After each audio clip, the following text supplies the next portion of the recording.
A paz do Senhor, pessoal. Vamos dar sequência à nossa matéria de homilética. Estamos agora tratando acerca do processo da pregação. Tá ok? O processo da pregação. Jesus instruiu os seus discípulos dizendo: não cuideis em como ou que é a vez de falar, porque naquela hora vos será conhecido que é a vez de dizer. Isso está em Mateus 10:19. É o texto bíblico, citado aqui, muito relevante, um texto muito importante para todos nós, mas também um texto muito distorcido em muitos meios, por muitas pessoas.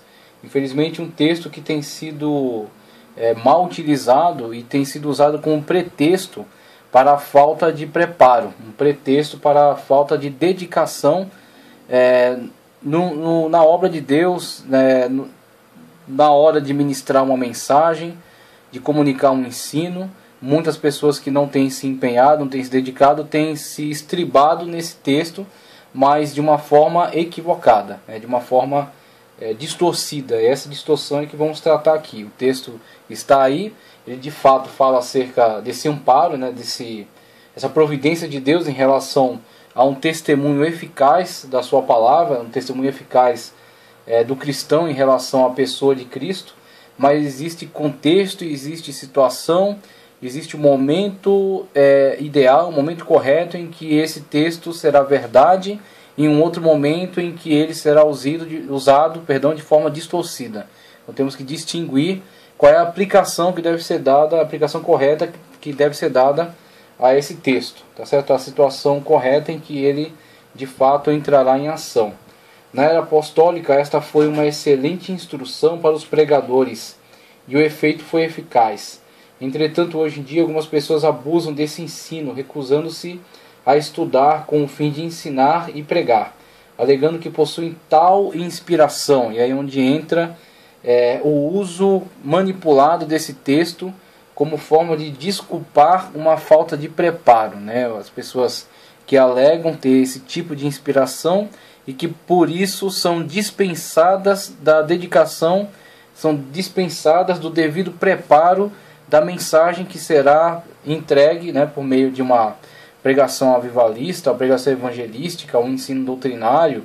Então muitas pessoas, em vez de dedicarem o tempo necessário, o trabalho necessário, a correta dedicação para o preparo da mensagem, simplesmente a partir do mínimo que tem, a partir de simplesmente achismos que não foram comprovados por meio de estudo, eles vão imbuídos aí dessa interpretação, entendendo que na hora certa a mensagem virá a eles como uma mensagem, um e-mail, uma mensagem de WhatsApp, uma mensagem que chega eletronicamente na mente dele e que ele comunique ali de forma automática, Então eles entendem que esse versículo dá margem para isso, quando na verdade isso é uma distorção. Recusando-se a estudar a fim de ensinar e pregar, alegando que possuem tal inspiração, mas geralmente sua prédica e seu ensino não trazem os sinais dessa inspiração, mas antes da negligência no dever de manejar bem a palavra de Deus, segundo ordena Paulo em segunda carta de Paulo a Timóteo, capítulo 2, versículo 5, manejar bem a palavra, ser um obreiro aprovado. Vemos que muitas das vezes as pessoas que confiam de uma forma errônea nesse texto, ao se deparar com a oportunidade para entregar uma mensagem da parte de Deus, proclamarem a palavra de Deus ao povo, ao não estarem prontas para o que vão fazer, não terem um mecanismo suficiente para desenvolver, para desempenhar o ensino, para trazer um esclarecimento sobre a palavra, para falar com clareza e dar exemplos bíblicos acerca daquilo que ele está falando, de modo que as pessoas possam absorver o conhecimento. Uma vez que elas não têm esse conteúdo para comunicar, elas começam a enrolar, começam a falar.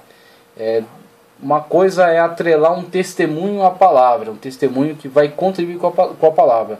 Outra coisa é colocar a palavra, colocar a pregação bíblica de lado e começar a contar a história, que é o que muitos fazem. Infelizmente, colocam a Bíblia de lado, começam a contar a história sobre a sua vida, história sobre vidas alheias, e a palavra de Deus fica relegada a segundo plano, ou fica limitada a poucos minutos dentro de toda a sua fala.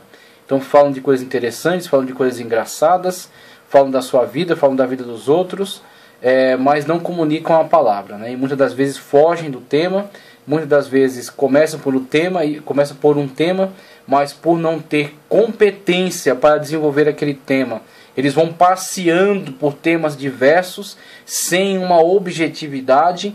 Então uma coisa é numa pregação temática, a pessoa elencar ali um tema, e a partir daquele tema caminhar pela Bíblia com temas atrelados àquele tema inicial, que venham contribuir com o entendimento do mesmo, que venham desenvolver o mesmo, né, e edifique a vida das pessoas numa amplitude de conhecimento bíblico vasto, né, abrir um leque aí sobre a Escritura, abordando dentre tantas passagens bíblicas aquelas que estão relacionadas, de modo que a pregação dele, no geral, esteja completamente concatenada, né, composta de elementos que estão relacionados, autoexplicativos, elucidativos, né, que venham a trazer mais esclarecimento.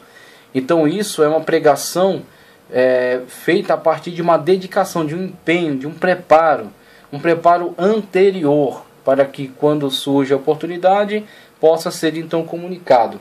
Agora, começar por um tema, ir caminhando pela Bíblia por temas diversos, né, e no final arrematar falando acerca de outra coisa que não tem nada a ver com aquela abordada no início, é simplesmente enrolação. E isso acontece não é porque é uma investida do diabo, nem porque a igreja não está recebendo a mensagem, nem porque ele está sendo injustiçado, mas simplesmente porque ele não fez o dever de casa.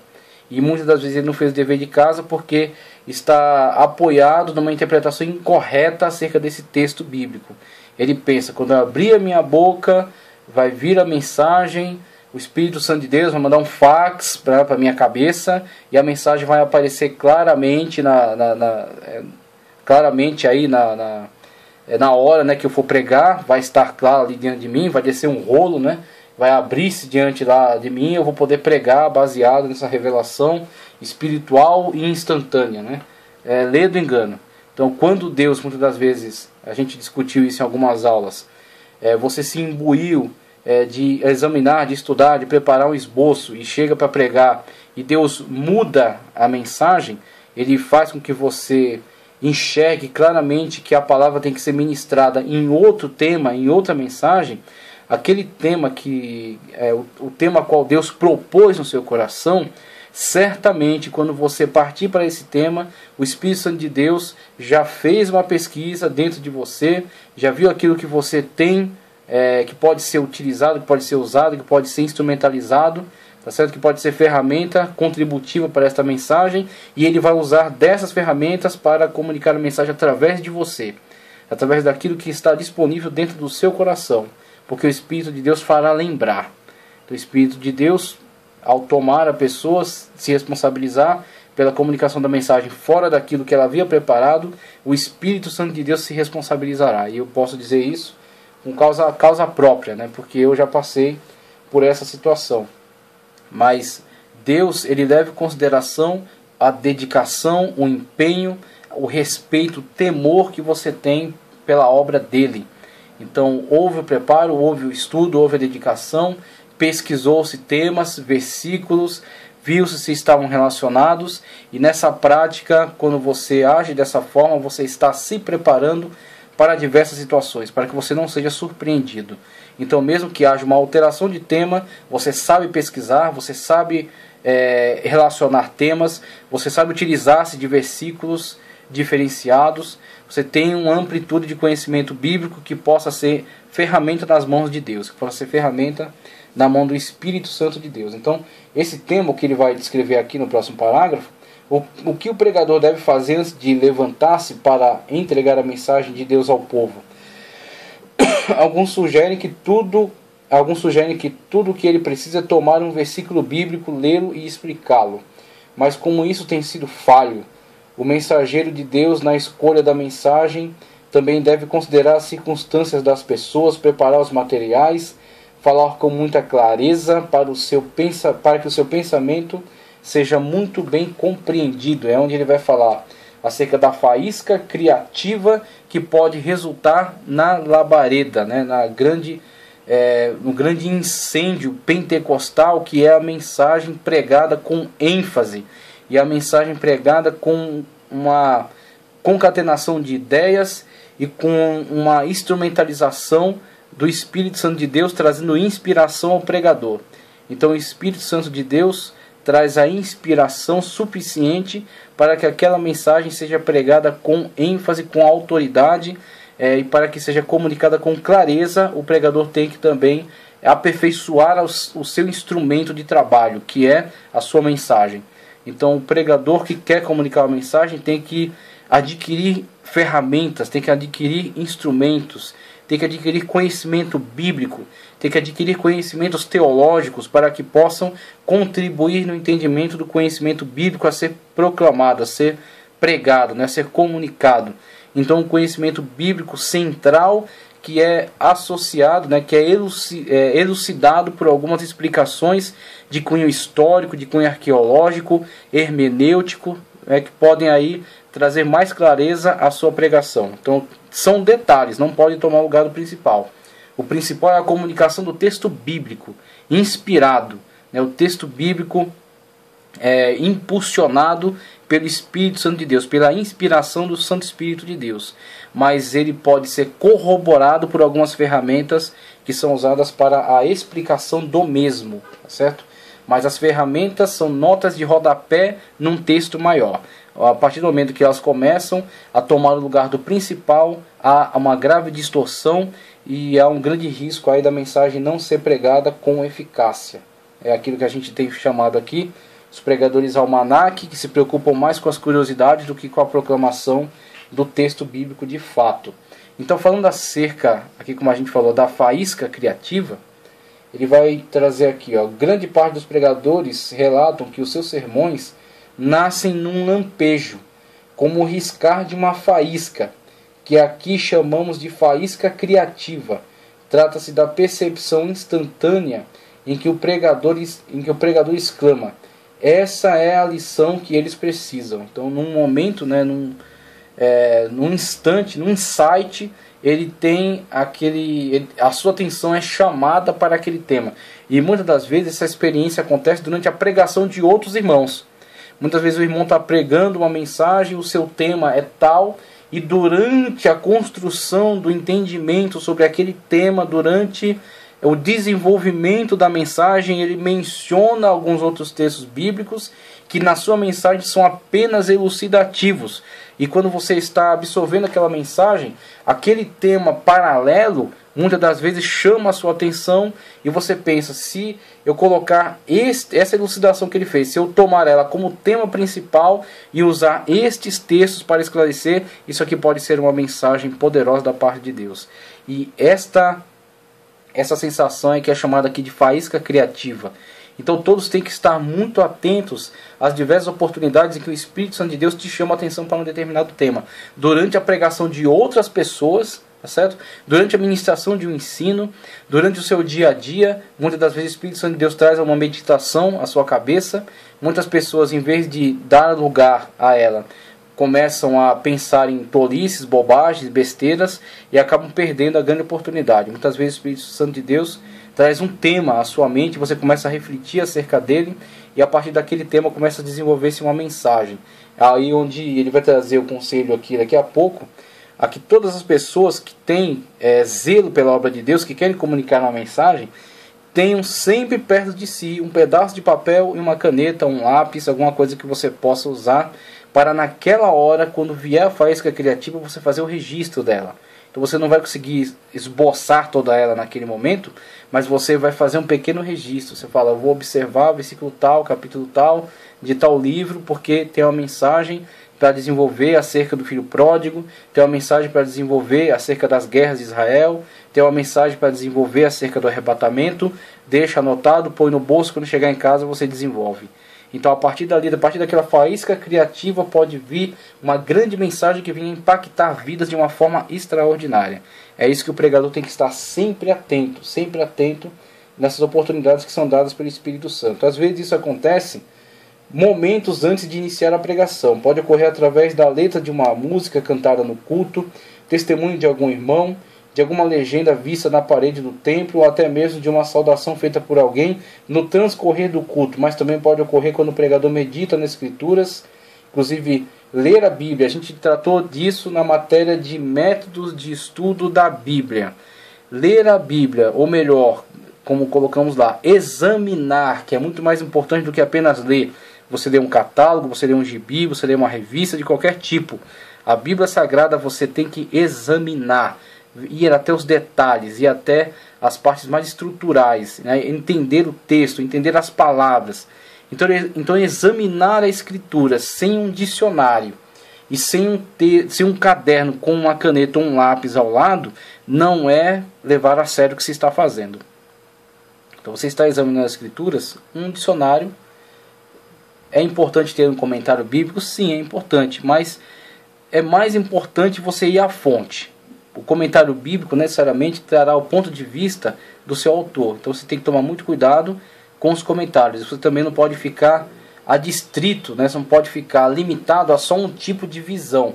Então você tem um dicionário bíblico de uma equipe ligada ao pentecostalismo, de uma equipe ligada aos calvinistas, de uma equipe ligada aos metodistas.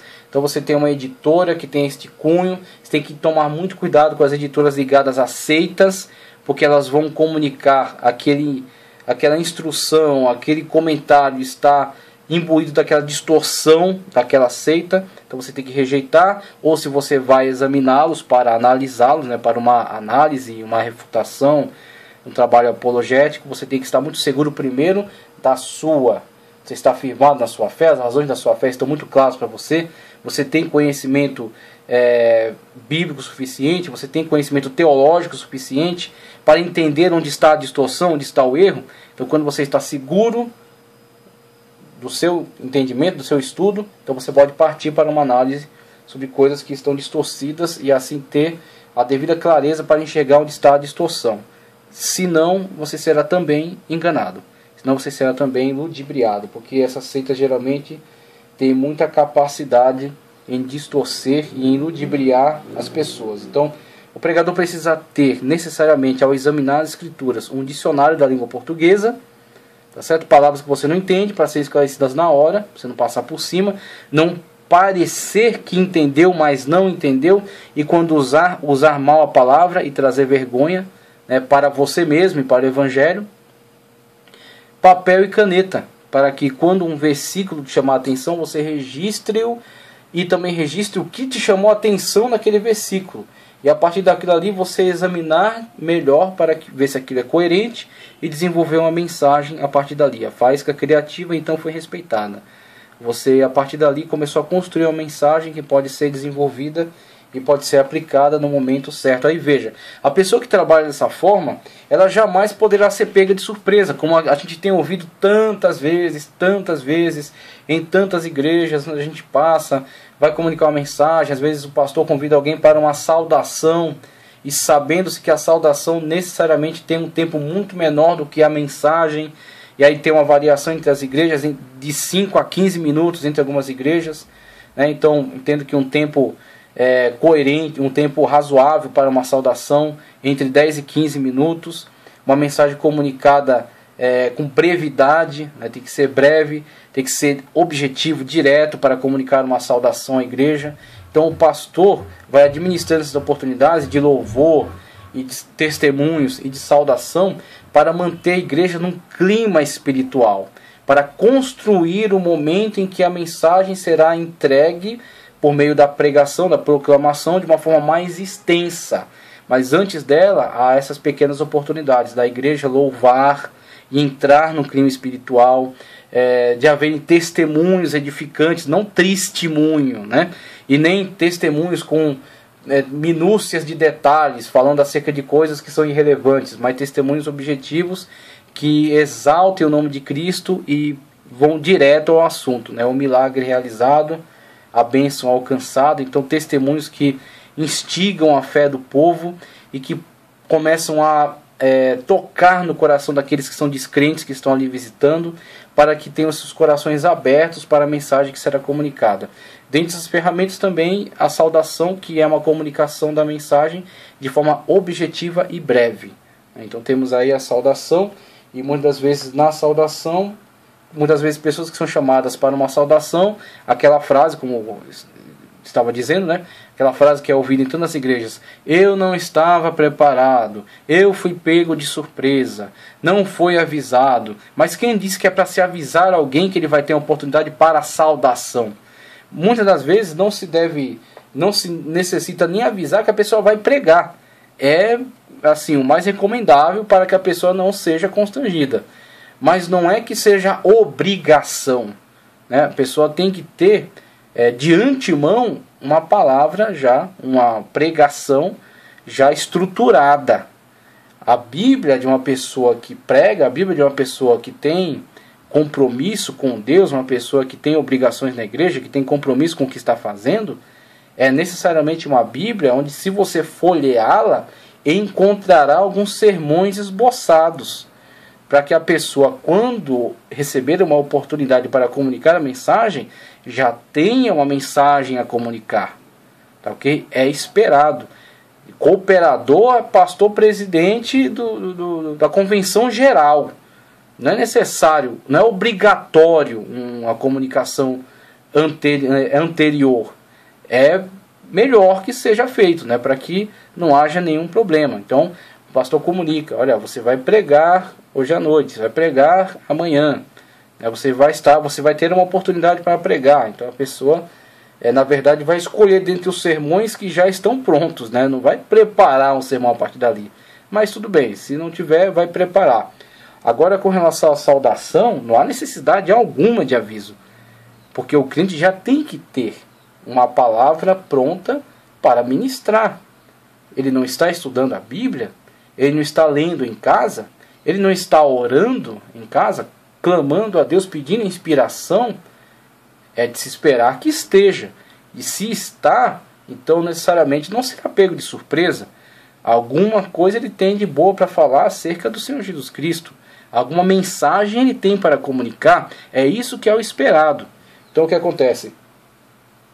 As pessoas que têm mensagens para entregar são os mesmos que respeitam a chamada faísca criativa. No momento em que o Espírito Santo de Deus leva ele a observar uma situação mais detidamente, ele aproveita esse momento para construir uma mensagem. Uma mensagem, como o pessoal gosta de dizer na gíria cristã, na gíria gospel, né? A mensagem fica no óleo, né? O pessoal gosta de usar esses termos: fica no óleo, aguardando aí o momento em que será entregue. Mas aí todo pregadores e pregadoras tem que ter já esta atitude. E é o que acontece na continuidade que ele fala: embora as faíscas apareçam espontâneas, elas na verdade são resultado do riscar da mente preparada com cuidado contra as pederneiras das Escrituras. Ele é até poético aqui, né? Então ele já fez o trabalho dele anterior, né? Ele já escavou aqui e conseguiu preciosidades na Escritura, conseguiu pérolas preciosas, e ele as guardou para que no momento correto possa fazer uso delas. Ele já antecipadamente se preparou para isso. O fato de o pregador fazer uso de fichas, livros, de notas ou pedaços de papel não é tão importante como capturar a faísca e preservá-la até que possa inflamar uma congregação inteira. E você não imagina como Deus pode agir poderosamente através de uma mensagem que foi instigada no coração dele, foi devidamente analisada, examinada, foi construído um sermão de uma forma a trazer uma mensagem que tenha clareza, que seja bem desenvolvida, que alcance uma conclusão, tá certo? Que tenha início, meio e conclua de uma forma eficaz. E quando guardada aí no coração, registrada no esboço, guardada no coração, colocada sob meditação durante algum tempo, e finalmente quando vem a oportunidade é comunicada à congregação e o autor se põe sob a inspiração do Espírito Santo de Deus para comunicar aquela mensagem, e o Espírito Santo de Deus tem liberdade para muitas das vezes alterar alguns aspectos daquela mensagem, vocês que pregam, vocês têm noção do que é isso. Você preparar uma mensagem e você entender que vai tomar tal caminho durante a mensagem, e no meio da mensagem você sentir que os exemplos que vêm à sua mente, os versículos que vêm à sua mente para serem citados, não são aqueles que você colocou no sermão, não são aqueles que você colocou no esboço, perdão, mas são aqueles que o Espírito te conduziu a mencionar, a citar, e que trarão fruto, né, que trarão um bom resultado à igreja. E isso é uma participação direta do Espírito Santo de Deus na comunicação da mensagem, alterando algumas coisas para melhor, para que a igreja seja alcançada por meio daquela comunicação de conhecimento, de sabedoria, né, orientada pelo Espírito Santo de Deus. Isso é extremamente importante. Mas isso é na vida das pessoas que levam Deus a sério. Isso é na vida das pessoas que levam a obra de Deus a sério. Esse versículo citado, por exemplo, no início, não cuideis em como ou que é vez de falar, porque naquela hora vos será concedido.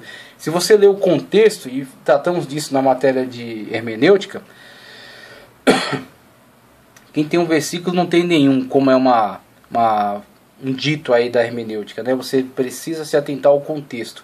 E uma coisa que eu falei enfaticamente nessa matéria é: não existem versículos. E eu falo isso, causa uma certa confusão, mas eu explico. Por que não existem versículos? Porque a capitulação, a separação em capítulos e a separação em versículos é completamente artificial. Completamente artificial, e foi feita tardiamente. A separação em capítulos e em versículos só tem um propósito: facilitar a localização de texto. Só. Uma separação em versículo não significa nada para o texto.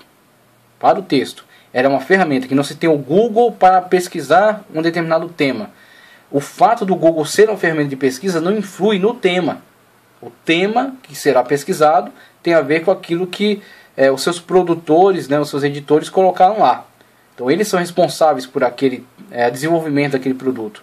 O Google é uma coisa, o produtor de conhecimento, aquele que gerou aquele conhecimento e deixou ele disponível, é outra coisa totalmente diferente. Então o Espírito Santo de Deus produziu conhecimento bíblico, e aqueles que vieram posteriormente, muito depois, produziram uma ferramenta para facilitar a localização desses conhecimentos.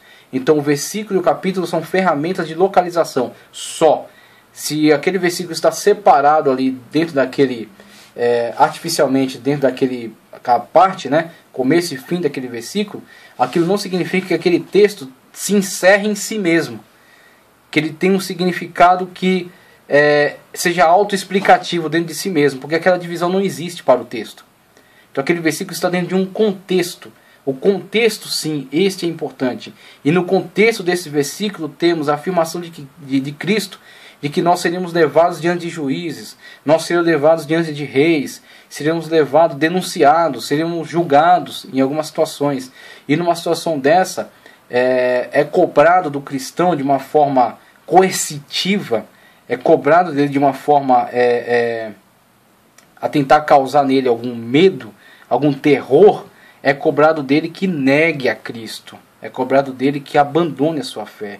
E aqueles que são fiéis ao Senhor e que muitas vezes podem ter medo de que nesta hora não tenham a força suficiente para testificar acerca de Cristo, é com esses que Cristo se comprometeu, que serão levados diante dessas situações de extrema dificuldade, serão levados dentro dessas situações de extremo risco, tá certo?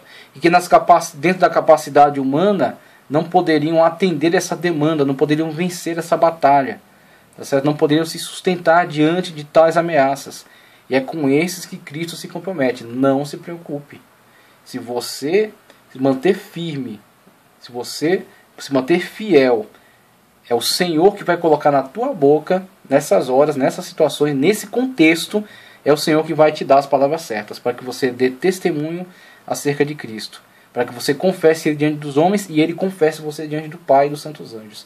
É esse contexto, não é o contexto normal, o contexto natural da pessoa que prega cotidianamente na sua igreja e quer manipular a Bíblia para desculpar a sua preguiça, desculpar a sua falta de compromisso, desculpar a sua falta de respeito por Deus. Então esse versículo não pode ser manipulado para isso. Esse versículo tem o seu contexto exato. Ele está ligado a esse contexto. Agora, com relação àqueles que proclamam a palavra do Senhor cotidianamente na igreja, temos a responsabilidade desses com relação ao estudo, ao preparo. A responsabilidade desses com relação a aproveitar a faísca criativa colocada no coração deles para despertá-los para um determinado tema, e o estudo feito anteriormente, o preparo, a dedicação feita anteriormente às oportunidades de ministração, para que quando vier a ministração já haja a mensagem, já haja o esboço, já haja o estudo, já esteja pronto o exame detido das Escrituras, para que a mensagem seja comunicada com eficácia. Da faísca para as chamas não é apenas o processo de preparo e entrega do sermão, é também o ponto da pregação, o entusiasmo criativo. Se isso acontecer, a percepção de uma nova verdade, um novo aspecto da antiga verdade, provavelmente haverá uma alegria que se aproxima ao êxtase, quando Deus te mostra algo que é extremamente especial, né? Quando você vê que aquela abordagem, o tema, o versículo foi lido mais de 1000 vezes, o tema foi pregado mais de 1000 vezes, mas a abordagem é específica. Então o Espírito de Deus te mostra algo especial dentro daquele texto, te mostra algo especial dentro daquele tema. E aí você prega e o Espírito de Deus te dá algo novo, te dá algo extraordinário. Não é que ele fica inventando doutrinas a cada dia, não, são as doutrinas bíblicas fundamentais, mas a abordagem. Então o Espírito Santo de Deus te faz enxergar um aspecto que não tinha sido ainda observado. Isso é extraordinário. Aí ele passa aqui para a labareda, a faísca e a labareda. Ao subir ao púlpito, o pregador deve estar com a mensagem no coração, isto é, a faísca transformada em chama pentecostal, o que irá incendiar o auditório. Não é mais hora de improvisar, não é mais hora de improvisar mensagem, mas de entregar a mensagem. Isso é feito antecipadamente, isso é feito anteriormente. Não é hora de improvisar a mensagem, mas de entregar a mensagem que colheu no celeiro de Deus. Ele praticou o sermão a fim de dar-lhe os últimos retoques. Decorou o esboço para que não fique lendo durante a mensagem. Decorou o esboço para decorou o esboço para poder dar quase toda a sua atenção ao auditório, manter-se atento, manter-se com toda a sua dedicação à entrega da mensagem direta ao auditório, não ao esboço, não tirando a atenção da igreja para voltar-se para um pedaço de papel ao lado da Bíblia, mas para manter-se completamente seguro daquilo que está pregando e atento ao auditório, para que o auditório sinta, como se diz aí, o feedback, sinta essa comunicação direta entre a igreja e o ministrante, aquele que está pregando. O esboço para poder dar quase toda a sua atenção ao auditório. Nessa hora, seu coração deve estar ardendo da graça de Deus, enquanto sua mente deve estar cheia de verdades para ser comunicadas aos ouvintes. Veja que tudo isso teve início com uma faísca que associou criativamente uma verdade bíblica, a verdade bíblica à necessidade humana, a relação entre elas. Aquela simples faísca entrou em combustão no interior do pregador, tornando-se uma grande labareda em forja e fornalha. Agora ele está pronto para que a chama que arde em seu íntimo seja o combustível que vai inflamar a congregação para o Senhor, que vai inflamar a congregação. Mensagens que transformam a vida das pessoas. Mensagens que reanimam as pessoas. Mensagens que fazem as pessoas refletirem. Estamos falando aqui de faísca e labareda, e pregação com esse impulso, com essa ênfase. Mas isso não deve ser confundido com mensagens que temos vistos aí de cunho extremamente sentimental. Então temos, infelizmente, visto se desenvolver no nosso meio um tipo de pentecostalismo apelativo e sentimental. Um pentecostalismo que apela para mensagens impactantes no sentido de deixarem o auditório chocado, com aquela forma que foi proclamada, aquela abordagem, e assim ter o retorno em agitação e em sensibilização do auditório. Mas essa sensibilização, esse evangelho sensitivo, muitas das vezes não chega a aprofundar-se no nível racional, aprofundar-se no nível espiritual. Nem falam com a inteligência das pessoas para fazê-las refletir acerca das suas ações, fazê-las refletir acerca da sua fé, nem falam espiritualmente as pessoas tratando acerca da sua comunhão com Deus. Muitas das vezes ficam apenas no sensitivo. Então a pessoa chora, a pessoa se alegra, a pessoa se empolga, a pessoa grita, a pessoa pula, a pessoa roda, mas a pessoa não tem a vida transformada. A pessoa sai da igreja, ela se lembra que ela muito pulou, ela muito rodou, ela muito se agitou, ela muito se emocionou, mas no dia seguinte ela não sabe o que fazer. Ela não sabe onde ela aplica aquilo que ela vivenciou naquele momento de pregação, naquele momento de culto. Tá, aquilo que foi vivenciado na igreja, onde se aplica? Em que ele me ajuda? Como é que ele me ajuda nessa situação doméstica? Como é que ele me ajuda nessa situação no trabalho? Como é que ele me ajuda nessa situação na faculdade? Como é que ele resolve esse problema que eu estou vivendo? O que ele me diz sobre a postura que devo adotar?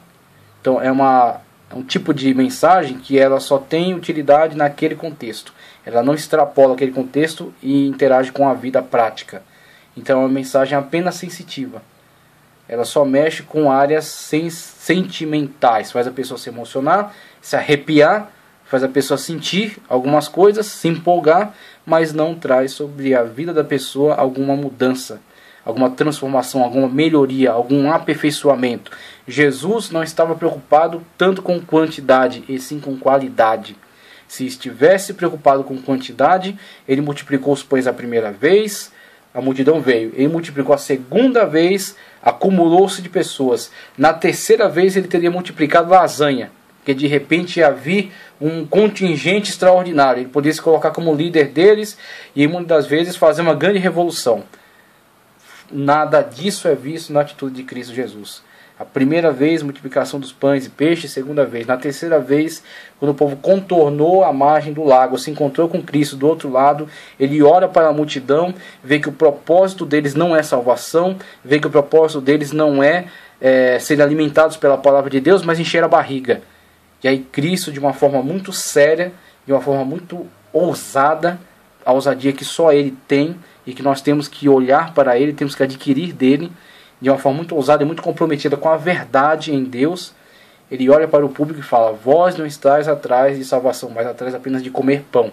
E aí prega a eles, proclama a eles uma mensagem dura de exortação. Traz uma mensagem de exortação para corrigir os seus erros. Só uma pessoa pautada pela verdade tem a preocupação de corrigir erros. Mesmo sofrendo dano, mesmo sofrendo prejuízo, porque a multidão se foi. Muitos pensariam: Cristo vai ter que segurar os 12 então, vai ter que aliviar para eles. É aí onde você se engana. E vós, se quereis, podeis ir também. Até que Pedro, de uma forma inspirado, só isso pode nos explicar, a inspiração divina, Pedro fala: para onde iremos se só tu tens palavras de vida eterna? São esses que o Senhor quer com ele. São com esses que ele conta. Aqueles que estão em busca das palavras de vida eterna, que saem da boca de Cristo. Então veja, a pregação pentecostal que estamos desenvolvendo, que estamos analisando aqui, é a pregação bíblica, fundamentada biblicamente, cristocêntrica, tá certo? Que prega a Bíblia na sua integralidade, que não seleciona textos e muito menos os manipula, mas que os entrega tal qual ele é, tá certo?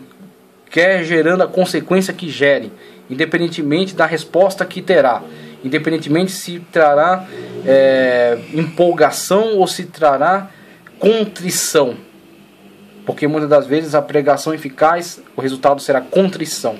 O povo se entristecerá, mas como Paulo fala, entristecimento segundo Deus, entristecimento para conserto, entristecimento para reforma, né? Passamos aí pela acumulação da reforma. Os reformadores tiveram essa audácia, essa ousadia em Cristo para pregar a verdade, terem a ousadia de falar a verdade. Então o que acontece? Essa pregação pentecostal é a verdade bíblica dinamizada pelo Espírito Santo de Deus. Comunicar esta mensagem biblicamente fundamentada, respeitando a integralidade bíblica, não selecionando textos, pregando aquilo que o Espírito Santo de Deus inspirar e impulsionado pelo Espírito Santo de Deus, né, com toda a audácia, com toda a coragem, né, com todo o respeito, o temor de Deus, tá certo? E com toda a inspiração. A inspiração divina é fundamental. Sem ela, a mensagem não poderá ser comunicada com eficácia. Então, essas pessoas que estão assim motivadas, que sabem aproveitar a faísca criativa e desenvolvê-la na labareda da pregação pentecostal, são também aqueles que têm que estar atentos aos tipos de mensagem e às ocasiões. Tipos de mensagem e ocasiões, como veremos aqui na classificação dos temas. Então temos aí, para exemplificar, temas doutrinários, por exemplo. Temas doutrinários. Estes são temas que abordam doutrinas, tais como contribuição, né, o dízimo, arrependimento, fé, regeneração, graça, santificação, trindade divina, etc. Além desses, há os temas polêmicos e apologéticos, que têm por fim a defesa das doutrinas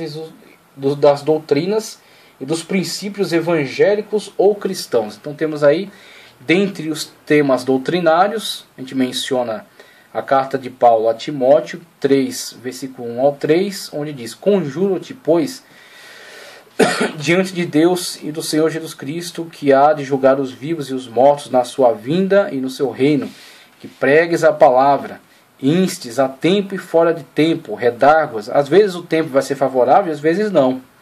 Então muitas vezes pregadores se veem limitados a tempos favoráveis, quando todos concordam, todos querem, todos aceitam. E Paulo fala, você tem que ter compromisso com Deus, você tem que ter compromisso com a sua palavra. Muitas vezes o tempo não vai ser favorável, as pessoas não vão aceitar, as pessoas não vão gostar, não vão te apoiar, mas você tem que pregar do mesmo jeito. O seu compromisso é com Deus, você foi chamado por Cristo.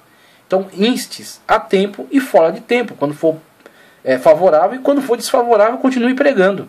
Redarguas, repreendas, exorte, né? Traz mensagens aí de repreensão, de aconselhamento, né? Mensagens de correção, muitas vezes, com toda longanimidade, com paciência. Não pode ser afobado, vamos colocar assim, não achei o termo melhor. Não pode ser afobado. Então, muitas vezes o pregador quer ver um resultado instantâneo, e muitas das vezes não haverá. Ele terá que martelar esta penha e até arrebentar. Então muitas vezes ele tem que ser longânimo e perseverar na pregação da verdade. O seu trabalho muitas vezes surtirá efeito depois. Tem que ser longânimo, com toda a longanimidade e doutrina, né, fundamentado na doutrina bíblica. O pregador não está lá para pregar nem psicologia, nem para pregar ilustraçõezinhas, tá certo? Nem historinhas interessantes e engraçadinhas. Ele está lá para comunicar a verdade. E nós enfatizamos muito isso porque muitas das vezes a pessoa não sabe aproveitar a oportunidade de comunicar uma mensagem de Deus a uma vida, e muitas das vezes aquela vida que está sentada ali, cujo nome você nem conhece, foi levada para lá pelo Espírito Santo de Deus para que por meio de você ela ouça uma palavra da parte de Deus. E aí você perde o seu tempo falando bobagem, né, dando exemplos esdrúxulos e falando coisas que não convêm, e aquela vida se perde. É aquela vida que teve aquela oportunidade de ter um encontro real com Cristo Jesus, se perdeu por causa de falta de responsabilidade de quem está se dirigindo ao púlpito. Então, uma coisa que nós pedimos, se em algum momento você entender que não tem condições de ministrar a mensagem, não vá. Peça perdão, peça desculpas e passe a oportunidade. Mas quando você subir lá, suba com responsabilidade para comunicar a mensagem bíblica. Pode ser que a mensagem não seja extraordinária, pode ser que a mensagem não tenha grandes ilustrações, pode ser que você não tenha um conhecimento teológico tão vasto, ou até um conhecimento bíblico tão vasto, mas se você comunicar, comunique algo bíblico. Nem que você fique somente naquele texto e dê poucos exemplos, fique ali. Não se aventure, não vá, não suba ao púlpito para falar besteira. E se você entender que não tem condições, não vá. Então passe a oportunidade, volte para casa, se prepare, ore, estude, e quando você for, faça a obra de Deus de uma forma responsável, de uma forma correta. Tá ok? Porque é muita responsabilidade comunicar a palavra de Deus. É muito sério. Tá certo? É a vida das pessoas. É a orientação da igreja. que pregues a palavra, instes a tempo e fora de tempo, redagas, repreendas, exortes com toda longanimidade e doutrina, porque virá tempo em que não suportarão a sã doutrina.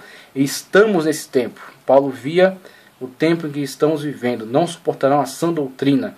Se pregam a sã doutrina, não agrada a todos, né? Então tem muitos que não suportam mais a sã doutrina. Mas tendo comichão nos ouvidos, amontoarão para si doutores conforme as suas próprias concupiscências.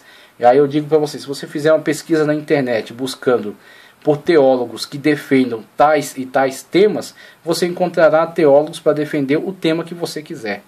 Porque fizeram da sua vida, da sua inteligência, da sua capacidade intelectual, fizeram dela simplesmente meios para justificar, para se auto-justificar e justificar o pecado ao qual abraçam. Então, muitas das vezes, abraçam uma vida que não está de acordo com a palavra de Deus e para justificar, atentam contra a palavra de Deus. Temos aí muitas teologias que existem para atentar contra a palavra de Deus e justificar o injustificável, né? Então você encontra teologia para tudo hoje em dia, mas nem toda teologia é bíblica e ortodoxa.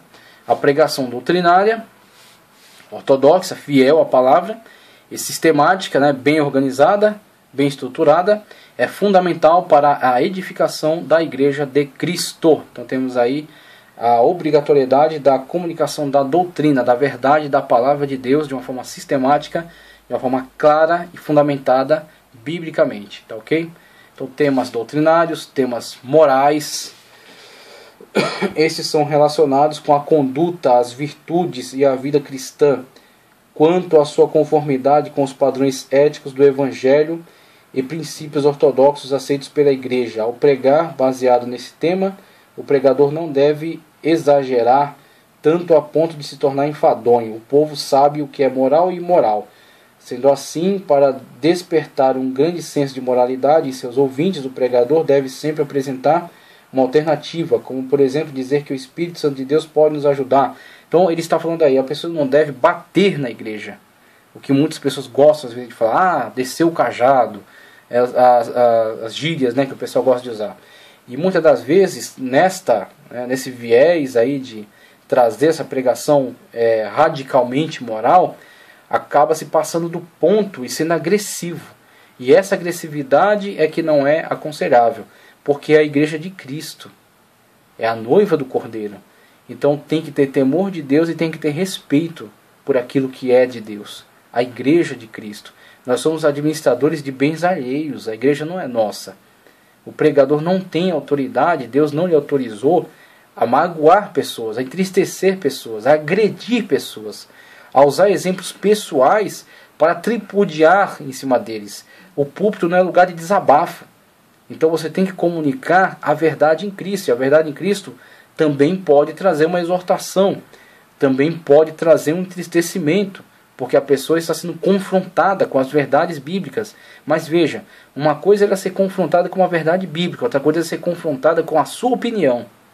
As pessoas às vezes não sabem separar o que é sua opinião e o que é verdade bíblica. Então, o que você acha disso, o que você acha daquilo, é o que menos importa. O que importa é que você pode comunicar biblicamente. Você pode fundamentar biblicamente, então essa exortação é válida. E as pessoas, eu, você e todos os demais, atendemos ao chamado bíblico. Não ao chamado da minha e da sua opinião. Eu não tenho que me moldar a você. Eu não tenho que ser moldado por você. Eu não tenho que te agradar nem atender aquilo que você quer, que você gosta. Eu não sou obrigado. Mas eu e você temos que atender ao padrão de Deus. O padrão de Deus é o padrão bíblico, tá certo? Como o profeta às vezes nas visões vê o prumo, né? Então o prumo é a medida de Deus, a medida de Deus é a medida bíblica.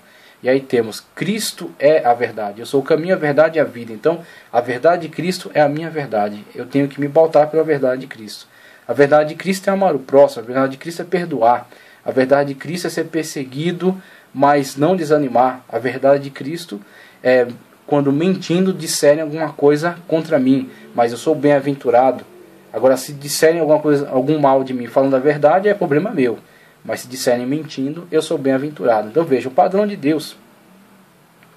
O padrão de Deus sim, ele serve como medida da moral e da ética. A nossa ética não é relativista, a nossa ética não é pautada em filosofias humanas. Nossa ética, a nossa moral está fundamentada em Cristo Jesus. Ele é a medida de todas as coisas. Então ele é a medida entre o pregador e a igreja. O pregador apresenta Cristo, o padrão de Cristo, a moralidade dele, a ética fundamentada nas palavras dele, e aí onde ele se pautou por ela, e a igreja também será pautada por essa mesma ética, essa mesma moral. Tá certo? E aí não será enfadonho, não será cansativo, muitas das vezes confrontará as pessoas, mas não as agredirá. Uma coisa é confrontar a pessoa com a verdade, outra coisa é agredi-la com pontos de vista, tá certo?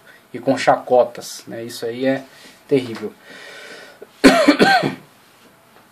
Conforme a gente vê aqui em 1 Timóteo 5,19, não acedes acusação contra presbíteros, senão com 2 ou 3 testemunhas. Aos que pecarem, repreende-os na presença de todos, para que também os outros tenham temor. Conjuro-te diante de Deus e do Senhor Jesus Cristo e dos anjos eleitos, que sem prevenção guardes essas coisas, nada fazendo por parcialidade. Nada fazendo por parcialidade, tomando partido e julgando todas as coisas a partir daquele ponto de vista parcial. Né? Aos amigos tudo, aos inimigos a lei, como alguns dizem. Então temos que tomar esse devido cuidado. Estamos administrando bens alheios, somos mordomos de Cristo.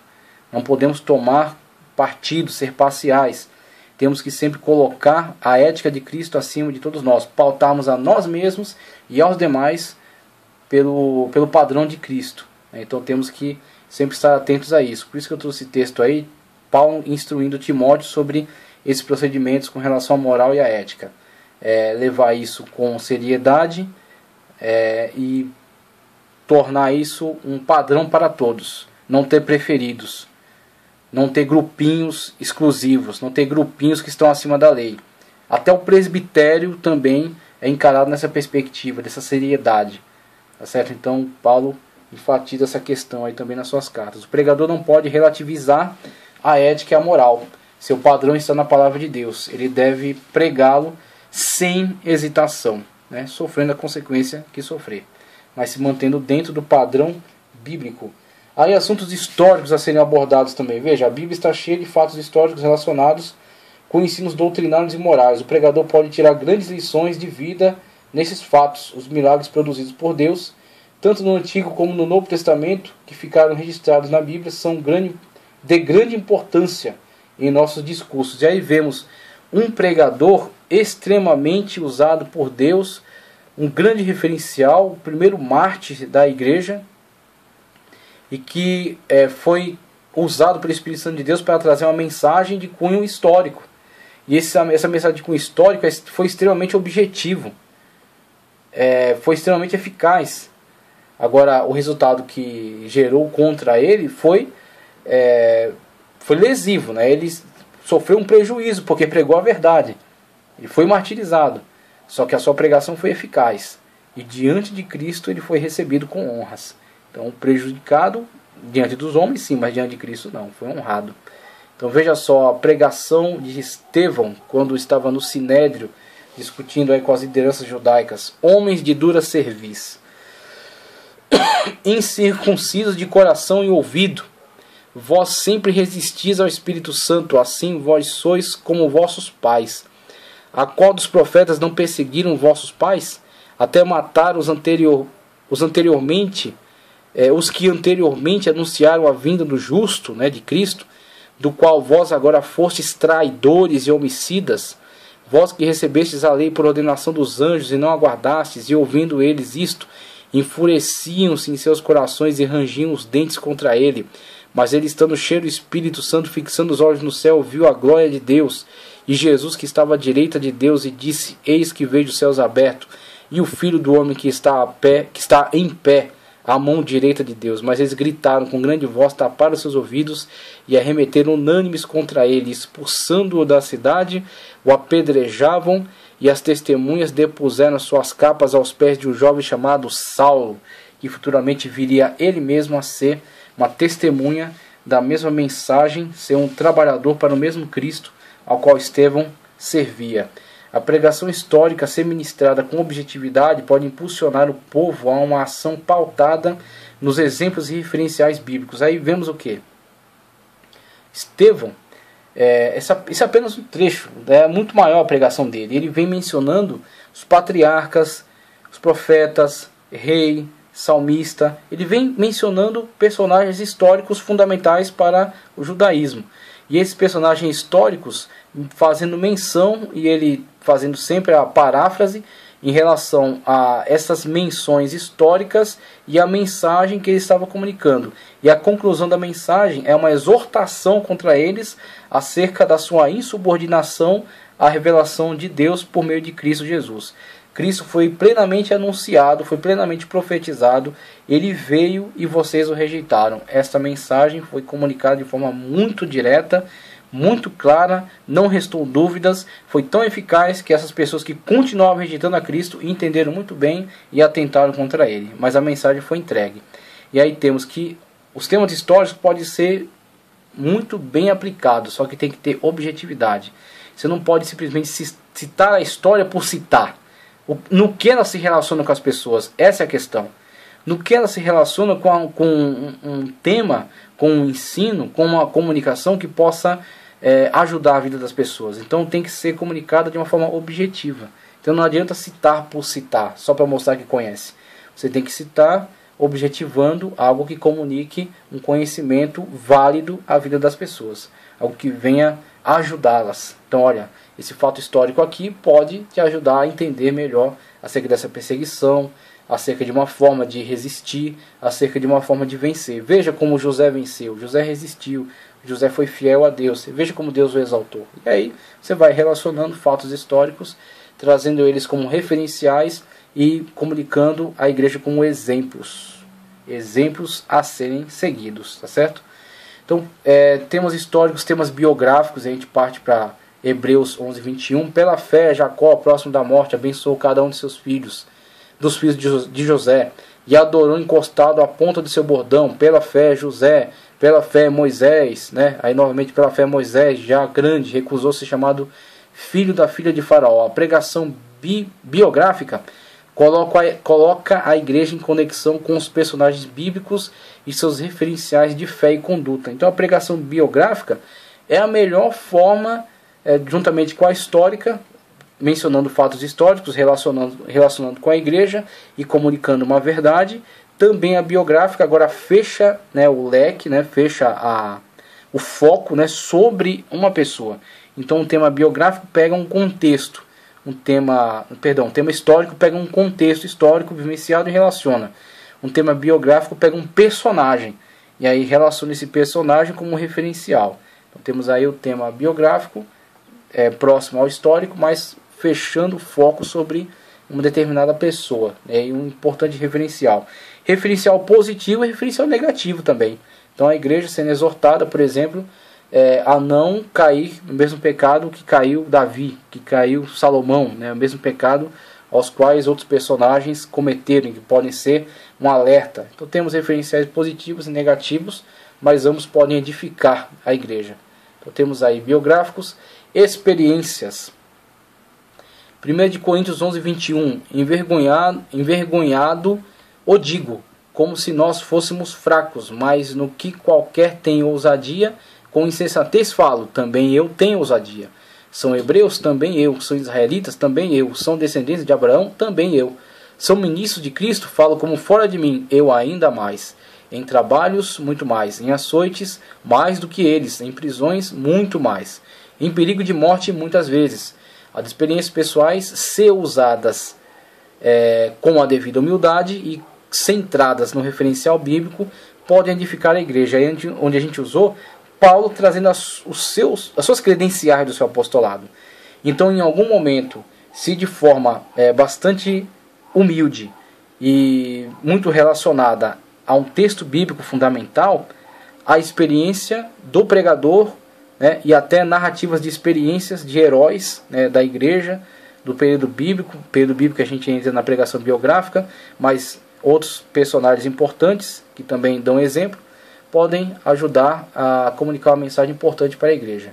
Então, sermões fúnebres, a gente traz aqui Eclesiastes 7:2, melhor ir à casa onde há luto do que ir à casa onde há banquete, porque naquela o fim de todos os homens, e os vivos aplicam seu coração. O pregador precisa ter a sensibilidade e o comedimento para trazer uma mensagem que console e alerte sobre a realidade, mas com delicadeza, para não atingir pessoas que estão sensibilizadas durante aquele momento.